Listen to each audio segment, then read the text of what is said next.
सदा सत्स्वरूपं चिदानन्दकन्दं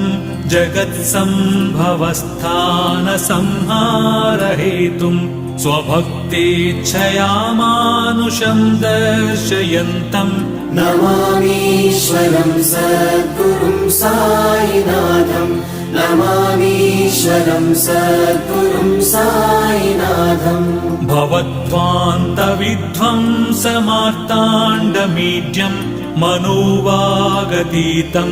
मुनिर्ध्यानगम्यं जगद्व्यापकं निर्मलं निर्गुणं त्वां नमामीश्वरं सद्गुरुं साईनाथं नमामीश्वरं सद्गुरुं साईनाथं भवाम्बोधिमग्नार्दितानां जनानां स्वपादाश्रितानां